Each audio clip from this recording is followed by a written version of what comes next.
யோவான் எழுதின சுவிசேஷம் 1வது அதிகாரம் 1-2 வசனங்களை நான் வாசிக்கிறேன். ஆதியிலே வார்த்தை இருந்தது, அந்த வார்த்தை தேவனிடத்தில் இருந்தது, அந்த வார்த்தை தேவனாயிருந்தது, அவர் ஆதியிலே தேவனோடு இருந்தார். நம்ம ஒரு நிமிட கண்களை மூடி, ஆண்டவரே இன்றைக்கும் ஆண்டவர் உங்களோடு பேசும்படி ஜெபிக்கிறேன். கர்த்தர் எல்லா தடைகளை மாற்றுவீராக. ஆண்டவரே உமது பிள்ளைங்களை ஆசீர்வதிங்கப்பா. ஆண்டவரே நீர் ஆசீர்வதிப்பீராக. உம்முடைய கரம் வெளிப்படுவதாக. நசரேயனாகிய இயேசு கிறிஸ்துவின் நாமத்தில் ஜெபிக்கிறேன். ஜெபங்களின் ஜீவனுள்ள நல்ல பிதாவே, ஆமென். அல்லேலூயா. நம்ம இன்றைக்கு எல்லாரும் இந்த இடத்துல ஆண்டவரை தேடி வந்திருக்கிறோம், இயேசுவை தேடி வந்திருக்கிறோம். நமக்குள்ள ஒரு கேள்வியை நம்ம கேட்போம்னா, இயேசு யார்? இயேசு யார் அப்படின்னு கேட்டா நம்ம பல பதில்களை தரக்கூடும். இயேசு யார்? நீங்கள் இந்த யோவான் சுவிசேஷத்தை வாசிக்கிற போது ஒரு கூட்ட ஜனம் எழும்பி இயேசுவை ஒரு சாதாரண மனிதனாக சொல்லுகிற போது யோவான் ஒரு அற்புதமான காரியத்தை சொல்லுகிறார். ஆதியிலே இயேசு இருந்தார். அல்லேலூயா. நாம் ஆராதிக்கிற இயேசு நமது மத்தியில இன்னும் 1 யோவான் 1வது அதிகாரம் 1வது வசனம் சொல்லுகிறது, ஆதி முதல் இருந்ததும் நாங்கள் கேட்டதும் எங்கள் கண்களினாலே கண்டதும் நாங்கள் நோக்கி பார்த்ததும் எங்கள் கைகளினாலே தொட்டதுமாயிருக்கிற இயேசுவை குறித்து அவர் சொல்லுகிறார். எங்க கண்களினால நாங்க அவர்களை கண்டோம், எங்க காதுகளினால அவர் பேசுறதை கேட்டோம், எங்க கைகளினால அவரை தொட்டோம். ஆனா இந்த இயேசு சாதாரணமான ஒரு மனிதன் அல்ல, அவர் ஆதியிலே இருந்தவர். அல்லேலூயா. அவர் ஒரு அசாதாரணமான ஆண்டவர். இந்த இயேசு யார் என்று யோவான் எழுதுகிற போது சொல்லுகிறார், அவர் ஆதியிலே இருந்தார். உலகத்தில் எல்லாவற்றையும் உருவாக்குவதற்கு முன்னமே இந்த இயேசு இருந்தார். அல்லேலூயா. இன்னைக்கு எத்தனை பேர் நம்புறீங்க இந்த இயேசு நமது மத்தியில் இருக்கிறார்? இந்த இயேசு ஒண்ணு இல்லாம இருந்தாலும் எல்லாவற்றையும் உருவாக்க வல்லவராய் இருக்கிறார். எத்தனை பேர் விசுவாசிக்கிறீங்க? இயேசுவை குறித்து சொல்லுகிற போது வேதம் சொல்லுகிறது, ஆதியிலே வார்த்தை இருந்தது, ஆதியிலே இயேசு இருந்தார். இந்த ஆண்டவர் ஏதோ இந்த இயேசு கன்னிமரியாளுடைய வயிற்றில் பிறந்து அவருடைய சரித்திரம் ஏதோ 2000 ஆண்டுகளுக்கு முன்னாடி தொடங்கினதில்லை. வேதம் சொல்லுகிறது, உலகம் உண்டாவதற்கு முன்பே அவர் இருந்தார். எத்தனை பேர் விசுவாசிக்கிறீங்க? அல்லேலூயா. அவர்தான் இந்த சரித்திரத்தின் துவக்கம், அவர்தான் ஆதியிலே இருந்தார். அல்லேலூயா, அல்லேலூயா. கரங்களை உயர்த்தி ஒரு அல்லேலூயா சொல்லுவோமா? அல்லேலூயா, அல்லேலூயா. வேதம் சொல்லுகிறத வாசிங்க. இந்த ஆண்டவர் தான் எல்லாவற்றையும், நீங்க அந்த வசனத்தை வாசிங்க, சகலமும் அவர் மூலமாய் உண்டாயிற்று, சகலமும் அவர் மூலமாய் உண்டாயிற்று, உண்டாயிற்று. அல்லேலூயா, அல்லேலூயா. சகலமும் அவர் மூலமாய் உண்டாயிற்று. நான் அந்த வசனத்தை வாசிச்சு பார்த்தப்போ, ஒண்ணு இல்லாதவற்றிலிருந்து எல்லாவற்றையும் உருவாக்கின ஆண்டவர் இன்னைக்கு நம்முடைய வாழ்க்கையில ஒரு அற்புதத்தை செய்வார். எத்தனை பேர் விசுவாசிக்கிறீங்க? அல்லேலூயா. இந்த இயேசு யார்? இன்னைக்கு நம்ம எல்லாரும் ஆராதிக்க வந்திருக்கிறோம், ஜெபம் பண்ண வந்திருக்கிறோம், சரி எல்லாரும் சர்ச்சுக்கு போறோம்னு வந்திருக்கிறோம். ஆனா இந்த இயேசு யார்? இந்த இயேசு நம்ம கொஞ்ச நேரம் தான் இந்த தேவ சமூகத்தில் வந்திருக்கிறோம். இந்த நேரத்தில் நம்முடைய வாழ்க்கையை மாற்றுகிற ஒரு ஆண்டவருடைய சமூகத்திலே வந்திருக்கிறோம். அல்லேலூயா. இந்த இயேசு, நான் அந்த வசனத்தை வாசித்து பார்த்தேன். ஒன்று இல்லை, ஒன்று இல்லாதவற்றிலிருந்து எல்லாவற்றையும் உருவாக்குன ஆண்டவர். ஒன்று இல்லாதவற்றிலிருந்து. நம்ம பொதுவா மனுஷங்க பலவிதமா கடவுளை தேடுவாங்க. கடவுளை நம்ம பலவிதங்களில் தேடலாம். நீங்க ரோமருக்கு எழுதின நிருபம் 1வது அதிகாரம் கடவுளை குறித்து சில காரியங்களை வேதம் சொல்லுகிறது. நீங்க வாசிங்க 23வது வசனத்தை. யாராவது வாசிங்க. அழிவில்லாத தேவனுடைய மகிமை. வேதம் சொல்லுகிறது ஆண்டவர் அழிவில்லாதவர். அழிவில்லாத தேவனுடைய மகிமை அழிவுள்ள மனுஷர்கள். கடந்த நாளில் ஒரு சகோதரர் சொன்னார், நான் அவரை சந்தித்த போது அவர் சொன்னார், பிரதர், நான் கடவுள் நம்பிக்கை இல்லாதவன். நான் என்னுடைய, நீங்க கடவுளை தேடுன்னு சொல்றீங்க, என்னுடைய மாமனார் மாமியார் எல்லாம் கடவுள் பக்தி உள்ளவங்க, அதிகமா கடவுளை தேடுறாங்க, ஆனா அவங்க கஷ்டப்பட்டு கொண்டே இருக்கிறாங்க அப்படின்னு சொன்னார்.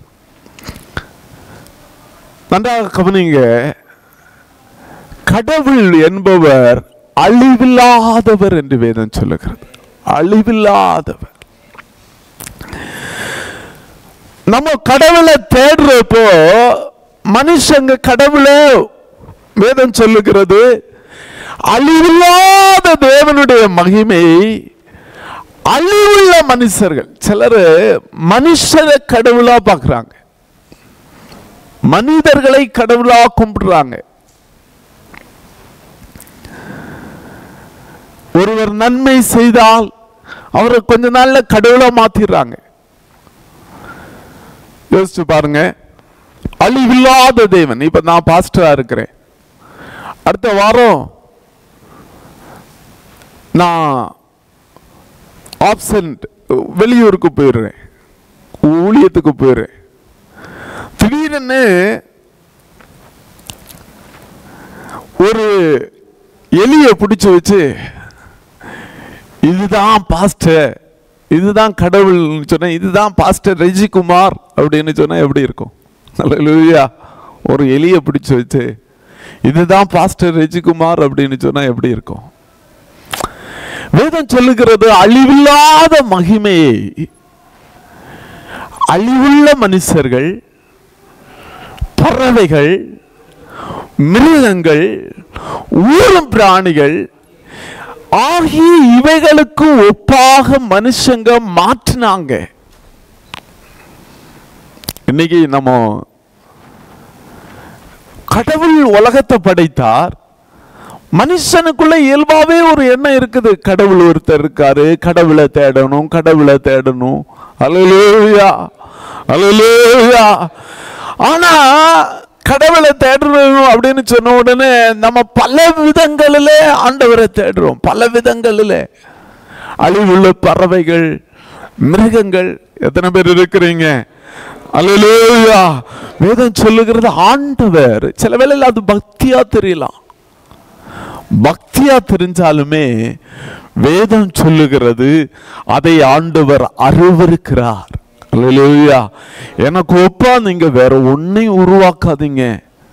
நம்முடைய ஆண்டவர் பெரியவர், அவருக்கு ஒப்பா நம்ம வேற எதையுமே உருவாக்க முடியாது, ஒப்பிட முடியாது. அதனாலதான் வேதம் சொல்லுகிறது எனக்கு ஒப்பாக நீங்க ஒன்றையும் உண்டாக்க வேண்டாம். சில வேளையில உங்களில் சிலர் நீங்க நல்லா ஜெபம் பண்ணலாம், ஆராதிக்கலாம், ஆனா வீட்டுக்கு போய் இல்லைன்னா ரூம்ல போய் எதையாவது ஒரு காரியத்தை வச்சுட்டு இது இப்படிதான் கடவுள் இருப்பாருன்னு நீங்க ஒப்பிடவே செய்யாதீங்க. அல்லேலூயா. எத்தனை பேர் இருக்கிறீங்க? அந்த ஆண்டவர் அழிவில்லாதவர். இந்த ஆண்டவர் அசாதாரணமான ஆண்டவர். எத்தனை பேர் இருக்கிறீங்க? கரங்களை உயர்த்தி சொல்லுங்க, நம்முடைய ஆண்டவர் பெரியவர். நமக்கு நம்முடைய ஆண்டவர் எவ்வளவு பெரியவர் என்கிற அறிவு இருக்கிறதோ அந்த அளவு நம்முடைய வாழ்க்கையிலே அவர் சிலவற்றை உருவாக்க வல்லவராயிருக்கிறார். எத்தனை பேர் விசுவாசிக்கிறீங்க? நான் இன்றைக்கு வந்திருக்கிற ஆண்டவர் ஏதோ ஒரு பறவை இல்ல, ஏதோ ஒரு அழிவுள்ள மனுஷன் அல்ல, ஏதோ ஒரு ஊரும் பிராணி இல்ல, ஏதோ பயப்படுகிற ஒரு சிருஷ்டி அல்ல. என்னுடைய ஆண்டவர் தான் இந்த உலகத்தை படைச்ச ஆண்டவர். என்னுடைய ஆண்டவர் தான் அண்ட சராசரங்களை படைத்த ஆண்டவர். இயேசுவே ஆமே மத்தேயு மார்க்கு லூக்கா எல்லாம் மரியாளுடைய வயிற்றில் பிறந்தவர், யோசேப்பினுடைய வீட்டில் வாழ்ந்தவர், யோசேப்பினுடைய வீட்டில் வளர்ந்தவர், கலிலேயாவிலே அவர் ஊழியம் செய்தவர் என்று மற்றவங்க எல்லாம் அறிமுகப்படுத்துகிற போது யோவான் அறிமுகப்படுத்துகிறார், இவர் ஆதியிலே இருந்தவர். எத்தனை பேர் விசுவாசிக்கிறீங்க? நாம் ஆராதிக்கிற இயேசு ஆதியிலே இருந்தவர். அவர் அசாதாரணமானவர். அவர் ஒன்றுமில்லாதவற்றிலிருந்து எல்லாவற்றையும் உருவாக்குகிறவர். எத்தனை பேர் விசுவாசிக்கிறீங்க? அவர் புதிய துவக்கங்களை கொடுக்கிறவர். அல்லேலூயா! ஒரு புதிய சிருஷ்டியை கட்டளையிடுகிறவர். எத்தனை பேர் விசுவாசிக்கிறீங்க? இந்த இயேசு என்னுடைய வாழ்க்கையிலே ஆமே ஒரு புதிய துவக்கத்தை கொடுக்க முடியும். ஒன்று இல்லாதவற்றிலிருந்து என்ன உருவாக்க முடியும். சில வேளையில நம்ம நினைக்கலாம், பிரதர் நான் வாங்குற சம்பளம் கம்மி, என்னுடைய குடும்பத்தின் நிலைமை, என்னுடைய குடும்பத்தின் வருமானம் கொஞ்சம் தான், எனக்கு இருக்கிற அறிவு கொஞ்சம் தான், எனக்கு இருக்கிற திறமை கொஞ்சம் தான். ஆனா நான் இந்த வேத வசனத்தை வாசிச்சப்போ இந்த இயேசு ஆமை ஒன்றுமில்லாதவற்றிலிருந்து எல்லாவற்றையும் உருவாக்குகிற இயேசு. அல்லேலூயா! எத்தனை பேர் விசுவாசிக்கிறீங்க? ஆதியிலே இருந்த ஆண்டவர், ஆதியிலே தேவனுடைய வார்த்தை இருந்தது. அந்த வார்த்தை வேதம் சொல்லுகிறது. நீங்க பாருங்க, இந்த இடத்துல இயேசுன்னு யோவான் சொல்லாம அவர் வார்த்தை. அல்லேலூயா! ஆமென். அல்லேலூயா! இந்த வார்த்தை ஆமென், வார்த்தைக்கு நம்முடைய இருதயத்துக்கு எப்படி தொடர்பு இருக்கிறதோ இந்த வார்த்தை தேவனுடைய வார்த்தை. அல்லேலூயா! தேவனுடைய இருதயம். அல்லேலூயா! தேவனுடைய வல்லமை. அல்லேலூயா! தேவன் ஆவியாய் இருக்கிறார். அவருடைய வார்த்தை இருந்தது. எத்தனை பேர் விசுவாசிக்கிறீங்க? சகலமும் அவர் மூலமாய் உண்டாயிற்று. எத்தனை பேர் சொல்ல முடியும், என்னுடைய வாழ்க்கையில ஒண்ணு இல்லாம இருக்கிற என் வாழ்க்கைய இல்லாதவைகளை போல, இல்லாதவைகளை இருக்கிறவைகளை போல அழைக்கிற ஒரு ஆண்டவர் இருக்கிறார். ஆண்டவர் இஸ்ரவேல் ஜனங்களை பார்த்து சொல்லுகிறார், உங்களை பெற்ற ஆபிரகாமையும் சாராளையும் பாருங்கள். அவன் ஒருவனாய் இருக்கையில் அவனை அழைத்து ஆசீர்வதித்து அவனை நான் பெருக பண்ணினேன். எத்தனை பேர் விசுவாசிக்கிறீங்க? ஒரு பலவீனமான மனிதன், ஒரு சாதாரண மனிதனே அவன் வாழ்க்கையில் அற்புதங்களை செய்கிற ஒரு பெரிய ஆண்டவர் இருக்கிறார். எத்தனை பேர் இருக்கிறீங்க? நான் விசுவாசிக்கிறேன், இந்த ஆண்டவர் நம்முடைய வாழ்க்கையில் ஒரு புதிய துவக்கத்தை கொடுக்க வல்லவர். எத்தனை பேர் விசுவாசிக்கிறீங்க? இந்த இயேசு நம்முடைய குடும்பத்திலே ஒரு புதிய துவக்கத்தை கொடுக்க வல்லவர். இந்த இயேசு நம்முடைய வேலையில ஒரு புதிய துவக்கத்தை கொடுக்க வல்லவர். எத்தனை பேர் விசுவாசிக்கிறீங்க? விசுவாசிக்கிறவங்க கரங்களை தட்டி ஆமென். இந்த இயேசு, நான் ஆராதிக்கிற இயேசு, அவர் அசாதாரணமானவர். அல்லேலூயா! அல்லேலூயா! அல்லேலூயா! விசுவாசத்தோடு சொல்லுங்க, இந்த இயேசு ஆமே யோவான் அறிமுகப்படுத்துகிறார். நாங்க எங்க கைகளினால தொட்டோம், காதுகளினால கேட்டோம், ஆமே எங்க ஆமே கரங்கள் தொட்டது, எங்க கண்கள் கண்டது. ஆனா இந்த இயேசு மிகவும் பெரியவர். இன்னைக்கு இந்த ஆராதனை வேளையில இருக்கிறவங்க எத்தனை பேர் சொல்ல முடியும், இந்த இயேசு பெரியவர், இந்த இயேசு அசாதாரணமானவர்? விசுவாசிக்கிறவங்க வாழ்க்கையில அவர் ஒரு அற்புதத்தை செய்ய முடியும். எத்தனை பேர் விசுவாசிக்கிறீங்க? இந்த இயேசு பெரியவர்னு சொல்லுங்க. ஆமென். நீ பெரியவர், அற்புதங்கள் செய்பவர், உம்மை போல யாரும் இல்லை, உம்மை போல யாரும் இல்லை. நீ பெரியவர், அற்புதங்கள் செய்பவர், உம்மை போல யாரும் இல்லை, உம்மை போல யாரும் இல்லை. எத்தனை பேர் நம்புறீங்க? என்னுடைய குடும்பம் ஜீரோவா இருக்கு பிரதர், என்னுடைய வாழ்க்கை ஜீரோவா இருக்குது, என்னுடைய திறமை ஜீரோவா இருக்குது. ஆனா ஒன்றுமில்லாதவற்றிலிருந்து அல்லேலூயா எல்லாவற்றையும் பரிபூர்ணமாய் உருவாக்குகிற ஆண்டவர் நான் ஆராதிக்கிற ஆண்டவர். எத்தனை பேர் விசுவாசிக்கிறீங்க? அவர் மூலமாய் சகலமும் உண்டாயிற்று. ஆமே, அவர் இல்லாமல் வேறொன்று உண்டாகவில்லை. எத்தனை பேர் விசுவாசிக்கிறீங்க? இந்த இயேசு என்னுடைய வாழ்க்கையில் சிலவற்றை உருவாக்க வல்லவராய் இருக்கிறார். என்னுடைய குடும்பத்தில் சிலவற்றை உருவாக்க வல்லவராய் இருக்கிறார். அல்லேலூயா அல்லேலூயா. நான் சொல்ல முடியும், இந்த இயேசு நம்முடைய வாழ்க்கையில வந்தா ஒண்ணு இல்லாதவற்றிலிருந்து எல்லாவற்றையும் உருவாக்குவார். அல்லேலூயா. ஒண்ணு இல்லாதவர், அவர் வானத்தையும் பூமியையும் படைத்த அதே ஆண்டவர் இன்றைக்கு நம்முடைய தனிப்பட்ட வாழ்க்கையிலே அவர் அற்புதம் செய்ய வல்லவராயிருக்கிறார். அல்லேலூயா அல்லேலூயா. தனிப்பட்ட வாழ்க்கையில் அவர் அற்புதம் செய்ய வல்லவராயிருக்கிறார். அவர் எல்லாவற்றையும் உண்டாக்குனவர், எல்லாவற்றையும் உண்டாக்குனவர். அடுத்ததாக யோவான் எழுதின சுவிசேஷம் 4:1 வசனத்தை வாசிங்க. அவருக்குள் ஜீவன் இருந்தது, அவருக்குள் ஜீவன் இருந்தது. சொல்லுங்க, ஜீவன் இருந்தது. நீங்க இயேசுவுக்கு இன்னொரு பேரை 1 யோவான் 1வது அதிகாரம் 2வது வசனத்தில் வாசிக்கிறோம். வாசிங்க. அந்த ஜீவன் வெளிப்பட்டது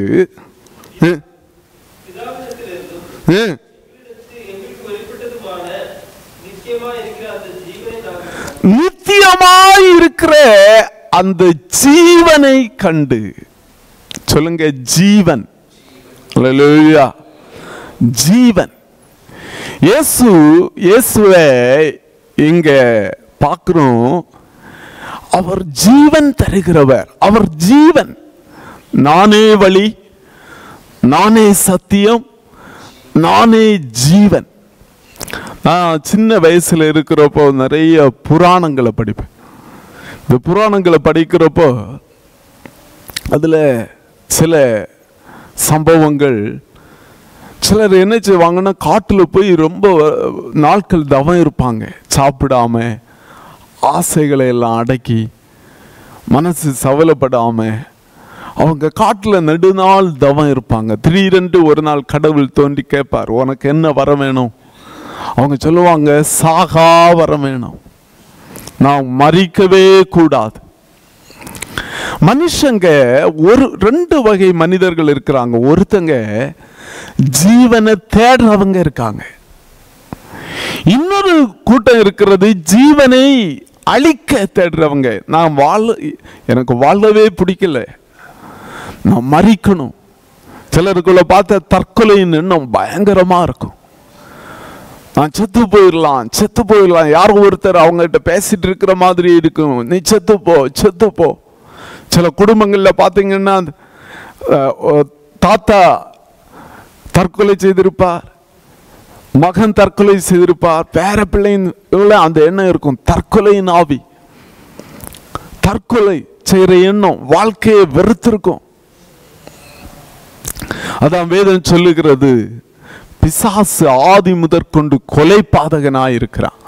தேவ பிள்ளைங்க ஒரு காரியத்தை புரிஞ்சு கொள்ளணும், கொலை செய்யறதும் தப்பு, தற்கொலை செய்வதும் தவறு.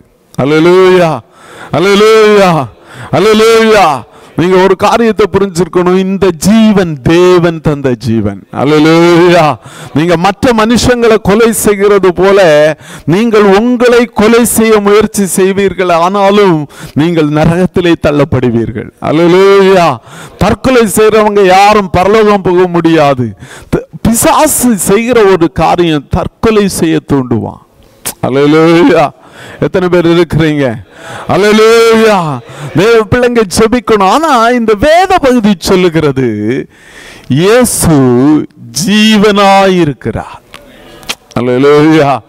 இயேசுவுக்கு இங்க ஒரு பேரை கொடுத்திருக்கிறாங்க. அவர் ஜீவன். ஜீவன், லைஃப். நம்ம எல்லாரும் வாழ்க்கையில நிறைய தேடல் இருக்கிறது. சில வேளையில ஒரு நபர்கிட்ட பணம் இல்லைன்னா அவங்க நினைப்பாங்க, நான் நிறைய என்கிட்ட பணம் வந்தா வாழ்க்கை பெர்ஃபெக்ட் ஆயிரும்.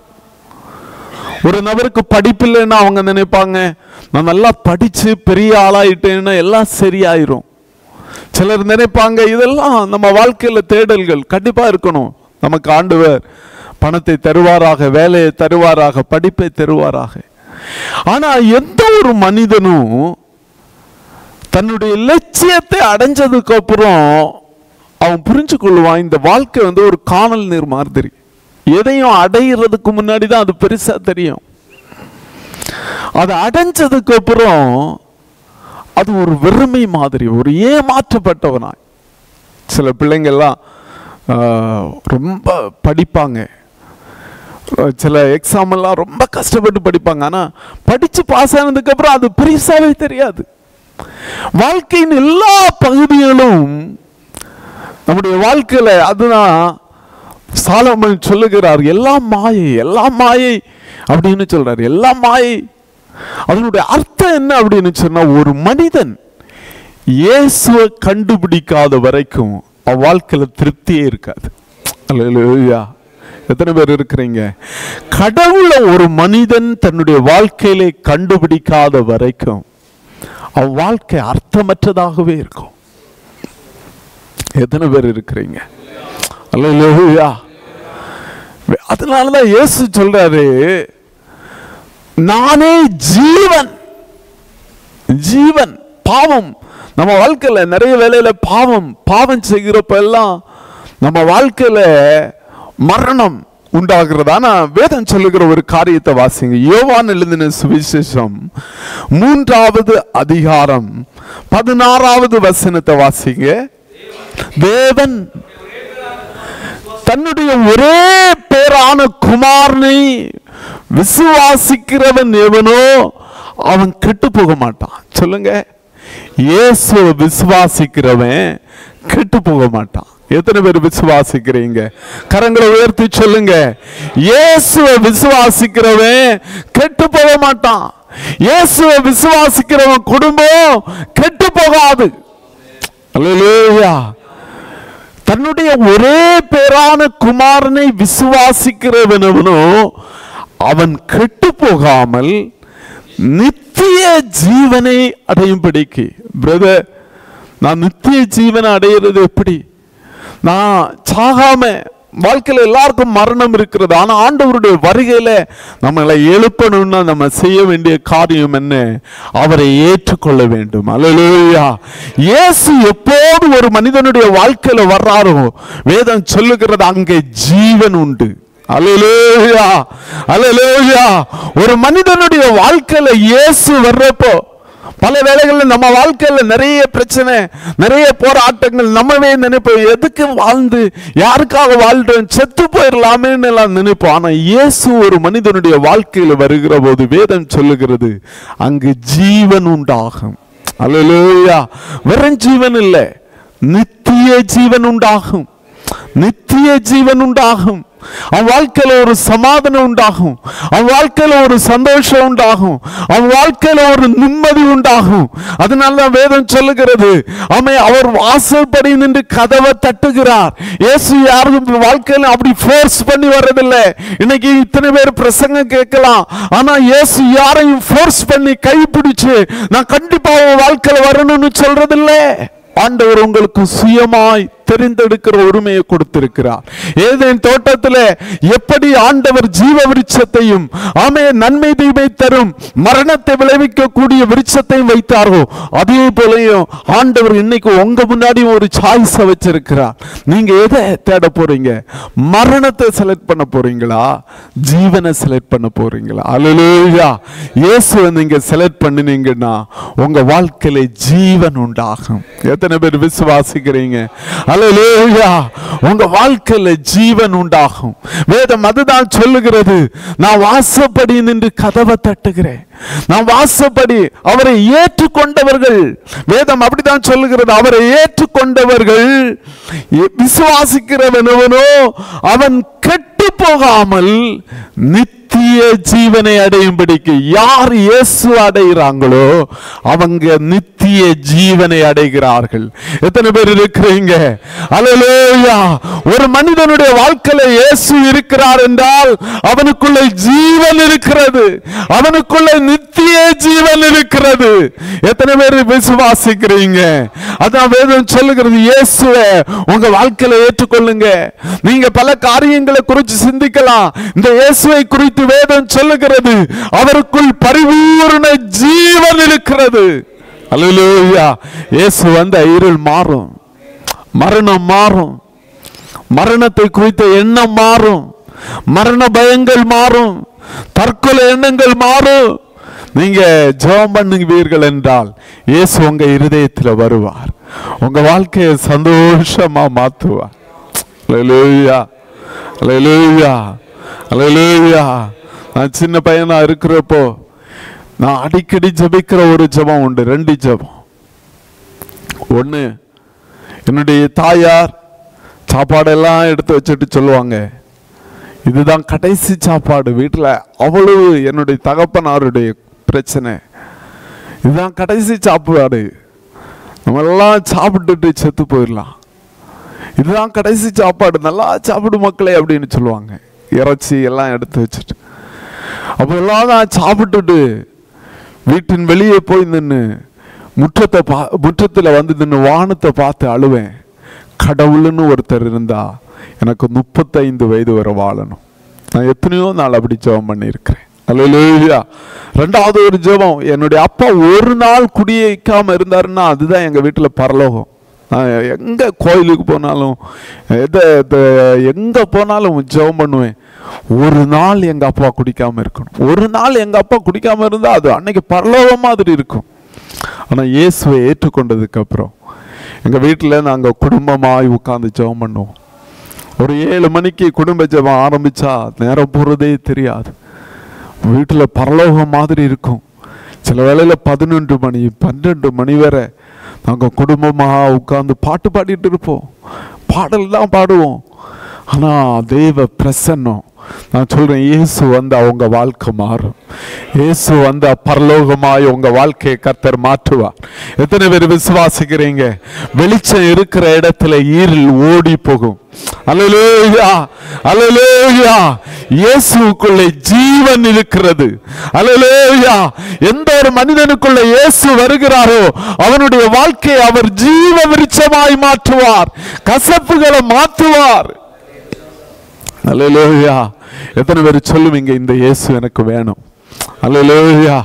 இந்த இயேசு எனக்குள்ள வந்த என் வாழ்க்கை மாறும்னு நம்புறவங்க கரங்களை உயர்த்துவர். அல்லேலூயா சொல்லுங்க. அல்லேலூயா, அல்லேலூயா. வேலையில் இருக்கிற கசப்புகளை மாற்றுவார், குடும்பத்தில் இருக்கிற கசப்புகளை மாற்றுவார். ஆமே, ஆண்டவர் நம்மோடு இருப்பார் என்றால் நம்முடைய வாழ்க்கை ஒரு பெரிய சமாதானமா மாறும். எத்தனை பேர் விசுவாசிக்கிறீங்க? உலகத்துல பிரச்சனை இல்லாதவங்களே இல்லை, உலகத்துல பிரச்சனையே இல்லாதவங்க இல்லை. இந்த உலகத்துல கடவுளை நேசிக்கிறவங்களுக்கும் ஆமே கடவுளை விரும்புகிறவர்களுக்கும் கடவுளை தேடாதவங்களுக்கும் தேடுகிறவங்க எல்லாருக்கும் பிரச்சனை இருக்கிறது. ஆனால் கடவுளை கண்டுபிடித்த ஒரு மனிதன் அவன் பிரச்சனைகளை தேவனுடைய கிருபையோடு மேற்கொள்ளுகிறவனாய் இருக்கிறான். எத்தனை பேர் விசுவாசிக்கிறீங்க? அல்லேலூயா, அல்லேலூயா. இயேசு வருகிற போது அதுதான் வேதம் சொல்லுகிறது, அவனுக்குள்ள ஜீவன் இருக்கிறது. அவன் மரணத்தை பார்த்து பயப்பட மாட்டான், வியாதியை பார்த்து பயப்பட மாட்டான், பிரச்சனைகளை பார்த்து பயப்பட மாட்டான். வேதம் சொல்லுகிறது அவனுக்குள்ள ஜீவன் இருக்கிறது. அதனாலதான் வேதம் சொல்லுகிறது, என்னை விசுவாசிக்கிறவன் மரித்தாலும் பிழைப்பான். ஆமே, கல்லறையில் அடக்கம் பண்ணப்பட்டு 4 நாளான ஆமே லாசருவை பார்த்து ஆண்டவர் சொல்லுகிறார், நானே உயிர்த்தெழுதலும் ஜீவனுமாய் இருக்கிறேன். எத்தனை பேர் விசுவாசிக்கிறீங்க? இந்த இயேசுவுக்குள்ள ஜீவன் இருக்கிறது. நீங்க ஜஸ்ட் பாருங்க, இயேசு எதுக்காக இந்த பூமியில வந்தாருன்னு வேதம் சொல்லுகிறதுன்னா, உங்களுக்கு காரை கொடுக்க, வீடு கொடுக்க, ஆசீர்வாதம் கொடுக்கன்னு சொல்லல. அவரை விசுவாசிக்கிறவர்களோ அவர்கள் கெட்டு போகாமல் நித்திய ஜீவனை அவர் கொடுப்பார். எத்தனை பேர் விசுவாசிக்கிறீங்க? நீங்க மரிச்சாலும் பிழைப்பீங்க. அவருடைய வருகையின் நாளிலே ஆண்டவர் உயிரோடு எழுப்புவார். நீங்கள் உங்கள் மரணம் அவன் நரகத்தில் போவதற்கல்ல, நித்தியமாய் தேவனோடு உறவாடுகிற பிள்ளைகளாய் வாழும்படி ஆண்டவர் உங்களை அழைச்சிருக்கிறார். அல்லேலூயா. நம்ம பல வேளைகளில் நினைக்கிறோம், ஏதோ கொஞ்சம் வேலை செய்து நம்ம குடும்பத்தை பராமரிச்சு நம்ம பிள்ளைங்களை வளைத்து மறிச்சு போகணும்னு நம்ம நினைக்கிறோம். இல்ல, இயேசு அதற்காக வரல. நித்தியமாய் அவரோடு கூட வாழுகிறவர்களாய் நம்மை மாற்றும்படி இயேசு இந்த பூமிக்கு வந்தார். எத்தனை பேர் விசுவாசிக்கிறீங்க? நீங்க இன்னும் இயேசுவை ஏற்றுக்கொள்ளலைன்னா இந்த இயேசுவை ஏற்றுக்கொள்ளுங்க. இந்த இயேசு வேதம் சொல்லுகிறது, தம்முடைய ஒரே பேரான குமாரனை கொடுத்தாரா. அல்லேலூயா. அவரை தந்தருளினார். நித்திய ஜீவனை அடையும்படிக்கு அவரை தந்தருளினார். நீங்க எத்தனை பேர் இயேசுவை வாங்க விரும்புறீங்க? இயேசுவை ஏற்றுக்கொள்ள விரும்புறீங்க?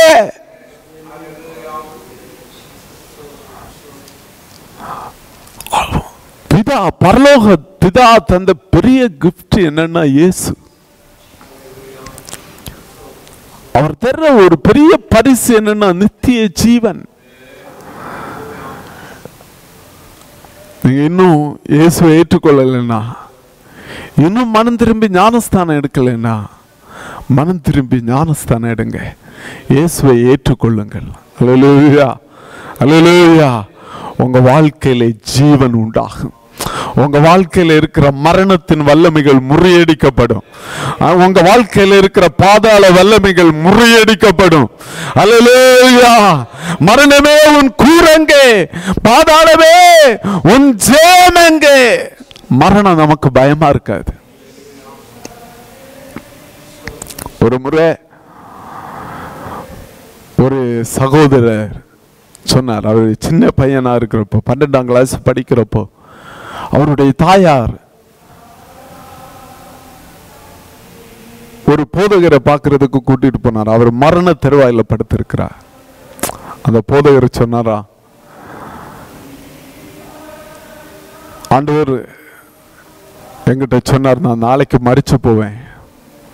நேற்று தினத்துல ஆண்டவர் என்ன பரலோகத்துக்கு கூட்டிட்டு போனார். அங்க தூதர்கள் எல்லாம் இருந்தாங்க. ஆண்டவரோடு நான் புசித்தேன் அப்படின்னு சொன்னாராம். எவ்வளவு ஒரு பெரிய தைரியம். ஒரு தேவனுடைய பிள்ளை ஆண்டவரை ஏற்றுக்கொண்டு வாழுற போது அவனுக்கு இருக்கிற தைரியம், நான் மரித்தாலும் வாழுவேன். எத்தனை பேர் இருக்கிறீங்க? சில வேளையில் நம்ம செய்யற வேலை, நம்ம படிச்சிருக்கிற படிப்பு, நம்முடைய திறமை, இதெல்லாம் அழிஞ்சு போகும். ஆனா எந்த ஒரு மனிதன் இயேசுவினுடைய நித்திய ஜீவனை பெற்றுக் கொள்ளுகிறானோ அந்த மனிதன் ஆசீர்வதிக்கப்பட்ட மனிதன். அல்லேலூயா. கரங்களை உயர்த்துவர். அல்லேலூயா சொல்லுங்க. அல்லேலூயா, அல்லேலூயா. இன்னைக்கு சொல்லுங்க, இயேசு எனக்கு வேணும்னு சொல்லுங்க. இந்த இயேசு எனக்கு வேணும். இந்த இயேசு வந்து அவன் வாழ்க்கை மாறும். இந்த இயேசு வந்து சமாதானம் உண்டாகும். இந்த இயேசு வந்து சந்தோஷம் உண்டாகும். அதான் வேதம் சொல்லுகிறது. நீங்க யோவான் எழுதின சுவிசேஷம் 1வது அதிகாரம் 4-5 வசனங்கள் சொல்லுகிறது, அந்த ஜீவன் மனுஷருக்கு ஒளியாயிருந்தது. ஒளி. இந்த உலகத்தில் 2 விதமான இருள் இருக்கிறது. 2 விதமான இருள் இருக்கிறது. ஒன்று என்னன்னா, திடீரென்று இந்த ஹாலில் லைட் ஆஃப் பண்ணிட்டோம்னா இந்த இடம் முழுசும் இருளா மாறிடும். சூரியன் இல்லைன்னா இருள். அது ஒரு விதமான இருள். இன்னொரு இருள் இருக்கிறது, நம்முடைய கண்கள் குருடா இருந்தாலும் வாழ்க்கை இருளா இருக்கும். அல்லேலூயா. எவ்வளவுதான் வெளிச்சமா இருந்தாலும், எவ்வளவுதான் வெளிச்சமா இருந்தாலும் ஒரு மனிதனுடைய கண்கள் குருடா இருக்கும்னு சொன்னா அவனுடைய வாழ்க்கை இருளாதான் இருக்கும். வேதம் சொல்லுகிறது, அந்த ஜீவன் மனுஷருக்கு ஒளியா இருந்தது. அல்லேலூயா, அல்லேலூயா. அவருக்குள் ஜீவன் இருந்தது, அது மனுஷருக்கு ஒளியா இருந்தது. தேவன் ஒளியா இருக்கிறார். அவரிடத்தில் எவ்வளவேனும் இருள் இல்லை என்று வேதம் சொல்லுகிறது. அல்லேலூயா. எத்தனை பேர் இருக்கிறீங்க? இன்னைக்கு இருள் என்கிற பாவத்திலிருந்து கர்த்தர் நம்மை விடுதலை ஆக்குவாராக. அல்லேலூயா. இயேசு வந்த நம்ம வாழ்க்கையில இருக்கிற இருள் மாறி போகும். அல்லேலூயா. இன்னைக்கு பாருங்க, 3 நாள் லீவ் வந்துருச்சு. நிறைய பேர் பார்த்தீங்கன்னு சொன்னா வேலை புதன்கிழமை நைட்டு குப்பி குப்பியா எடுத்து வச்சு ரூம்ல வச்சு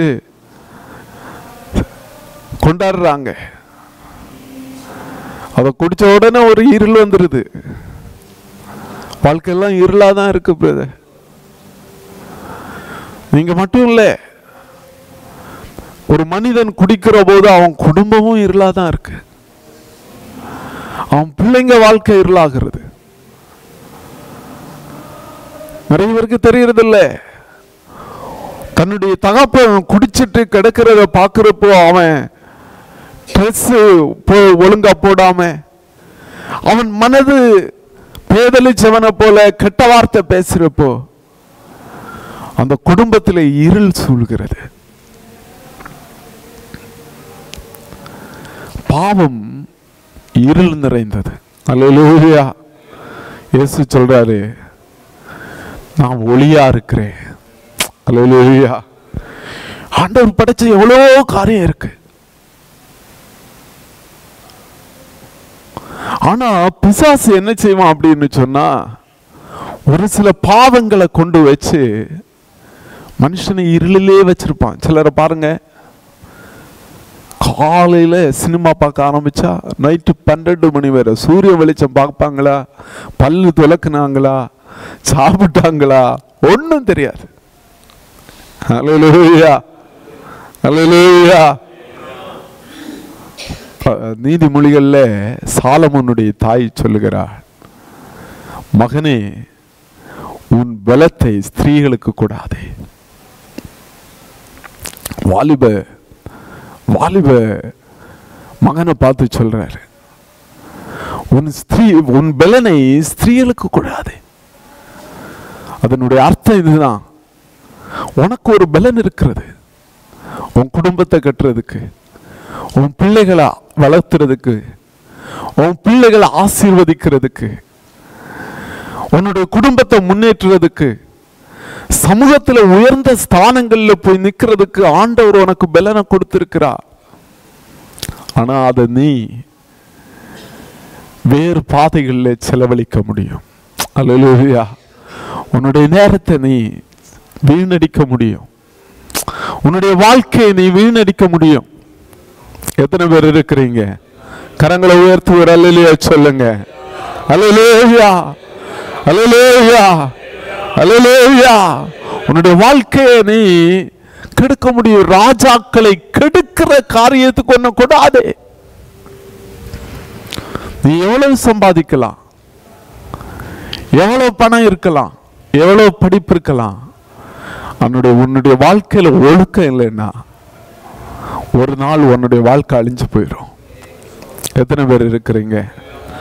அல்லேலூயா, அல்லேலூயா.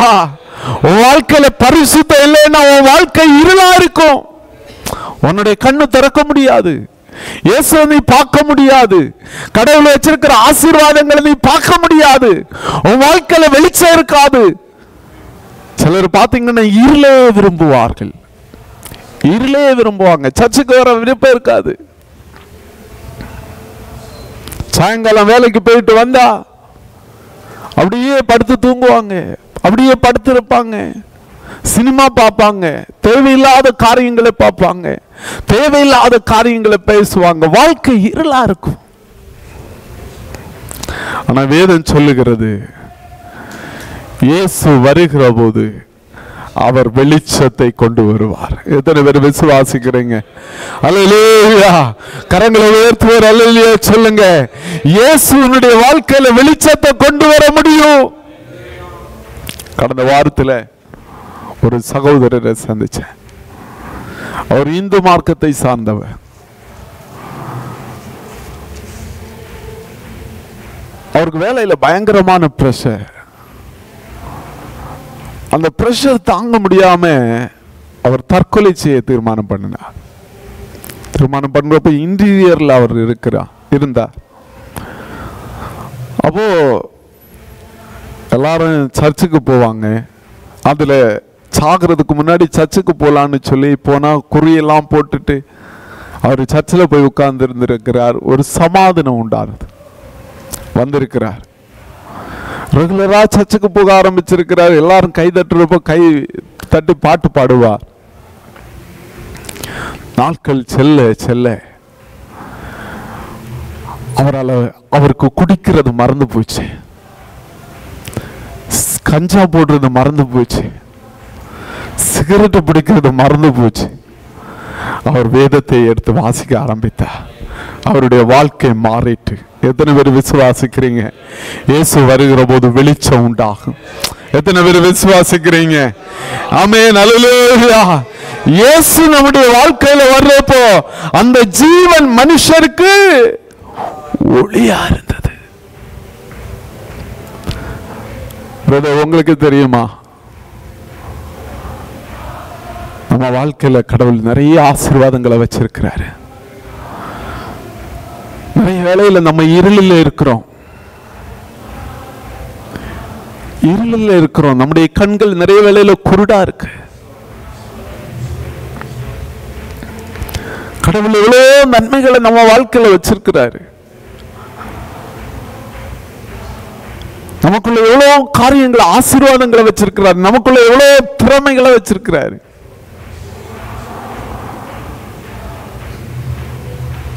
ஆனா நம்முடைய நேரத்தை, காலத்தை, வாழ்க்கையை விரயம் பண்ணி போட்டுட்டு இருக்கிறோம்.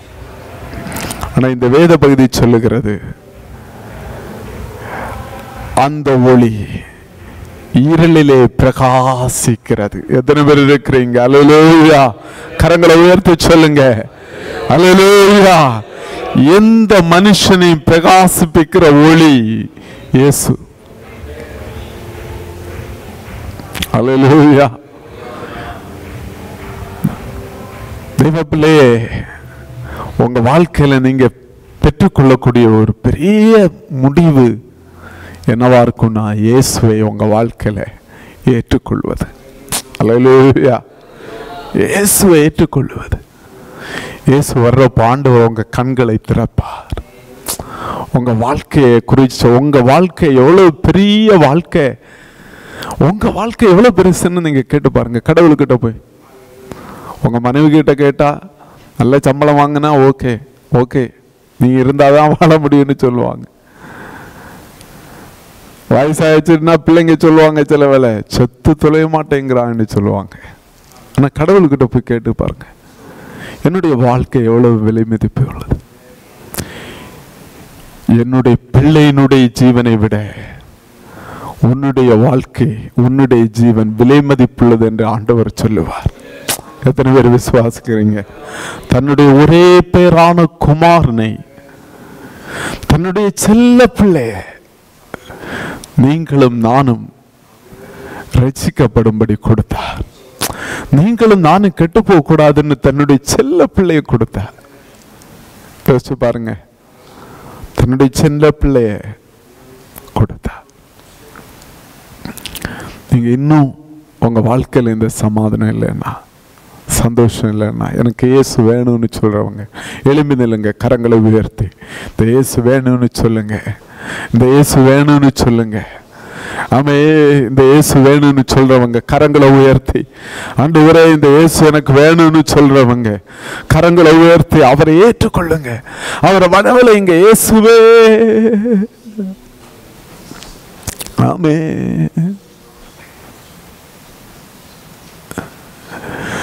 வாரும் தூய ஆவியே, உம் பிரசன்னத்தை வாஞ்சிக்கிறோம். வல்லமையால் என்னை நிறைத்து நீராளுகை செய்யும். வல்லமையால் என்னை நிறைத்து நீராளுகை செய்யும். அக்கினியும் நீரே, வேறுகாற்றும் நீரே,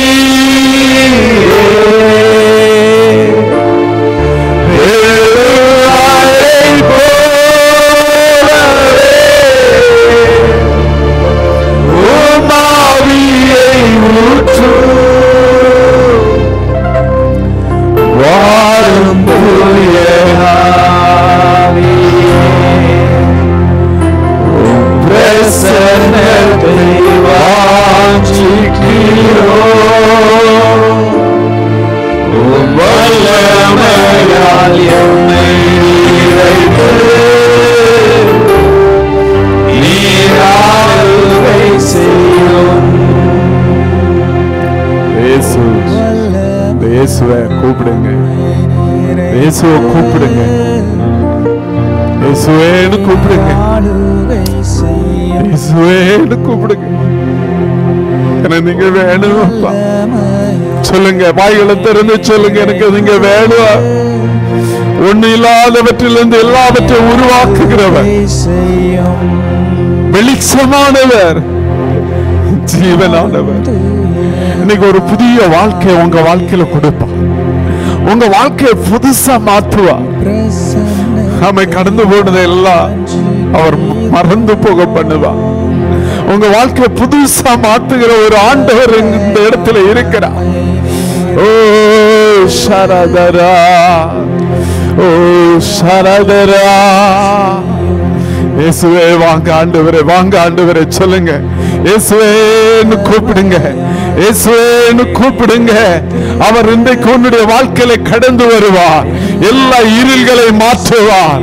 உன்னுடைய வாழ்க்கையிலே காணப்படுகிற எல்லா இருள்களையும் ஆண்டவர் மாற்றி போடுவார். உன்னுடைய வாழ்க்கையில ஆண்டவர் ஒரு அற்புதத்தை இந்த ராத்திரி வேளையில் அவர் செய்ய வல்லவராயிருக்கிறார். அமே ரீகாபாதரபா, ஓ ரீகாதரபா. எல்லா இருளின் அதிகாரங்கள், எல்லா இருளின் அதிகாரங்கள் இயேசுவின் நாமத்தினாலே மாறுவதாக. எல்லா பிசாசுடைய கிரியைகள், எல்லா பிசாசுடைய கிரியைகள், ஓ ரீகாதரபா, நசரேயனாகிய இயேசுவின் நாமத்தினாலே மாறுவதாக, மாறுவதாக, மாறுவதாக. அற்புதங்கள் நடக்கட்டும், அற்புதங்கள் நடக்கட்டும். ஓ ரீகாதரபா ராகடவா, ஓ ரீகாதரபா ராகடவா, ஓ ரீகாதரபா ராகடவா. ஷரத ராகடதர ரீகாதரபா ராகடவா, தரபா ராகடவா, ஓ ரீகடவா. வியாதிகள் மறையட்டும். எலும்புகளிலே கர்த்தருடைய வல்லமை இறங்கட்டும். எலும்புகளிலே கர்த்தருடைய வல்லமை இறங்கட்டும். ரீபா கதர ஷகரவா, ஓ ரீகதரவா ராகடவா. ஒரு புதிய துவக்கத்தை, ஒரு புதிய துவக்கத்தை ஆண்டவர் கட்டளையிடுவாராக, ஆண்டவர் கட்டளையிடுவாராக, ஆண்டவர் கட்டளையிடுவாராக. தேவனுடைய பிள்ளைகளே, மனம் திரும்பி இயேசுவை ஏற்றுக்கொண்டு ஞானஸ்தானம் பெற்றுக்கொண்டு ஒரு புதிய வாழ்க்கையை ஆரம்பிங்க. புதிய வாழ்க்கையை ஆரம்பிக்கிறது ஒப்பு கொடுங்க. இந்த பழைய வாழ்க்கை போதும் ஆண்டவரே, ஓ பழைய இருளான வாழ்க்கை போதும் ஆண்டவரே, நான் ஒரு புதிய வாழ்க்கை வாழ விரும்புகிறேன். ஆண்டவரே, இன்னைக்கு யாரெல்லாம் ஒப்பு கொடுத்திருக்கிறாங்களோ கரங்களை உயர்த்தி ஜெபம் பண்ணுங்க. யாரெல்லாம் ஒப்பு கொடுத்திருக்கிறாங்களோ, யாரெல்லாம் ஒப்பு கொடுத்திருக்கிறாங்களோ அவங்க கரங்களை பிடித்து நடத்துங்கப்பா. அவங்களை ஆசீர்வதிங்கப்பா. வெளிச்சம் உண்டாகிறது. இருதயங்களில் வெளிச்சங்கள் உண்டாகட்டும், வெளிச்சம் உண்டாகட்டும். இருள்கள் மாறி போகட்டும். ஆண்டவர் பிள்ளைகளை ஆசீர்வதிங்க. ஆண்டவர் கூட இருங்க. குடும்பங்களிலே, வேலைகளிலே, தனிப்பட்ட வாழ்க்கையில ஒரு புதிய துவக்கத்தை ஆண்டவர் இந்த பிள்ளைகளுக்கு ராத்திரி வேளையிலே கட்டளையிடுவீராக. அற்புதம் நடப்பதாக. நசரேயனாகிய இயேசு கிறிஸ்துவின் நாமத்தில் ஜெபிக்கிறோம். ஜெபங்களின் ஜீவனுள்ள நல்ல பிதாவே, ஆமென், ஆமென். என் ஆத்துமாவே கர்த்தரை ஸ்தோத்திரே, என் முழுவதுமே அவருடைய பரிசுத்த நாமத்தை ஸ்தோத்திரே. என் ஆத்துமாவே கர்த்தரை ஸ்தோத்திரே. கர்த்தர் செய்த சகல உபகாரங்களை மறவாதே. ஆமென். பிதாவாகிய தேவனுடைய அன்பும் கர்த்தராகிய இயேசு கிறிஸ்துவின் கிருபையும் பரிசுத்த ஆவியானவருடைய அந்யோன்ய ஐக்கியமும் உங்கள் அனைவரோடு சதா காலங்களும் இருப்பதாக. ஆமென். அல்லேலூயா, அல்லேலூயா, அல்லேலூயா. கர்த்தர் உங்களை ஆசீர்வதிப்பாராக. சமாதானத்தோடு போய் வாருங்கள். God bless you all. Amen. Praise the Lord.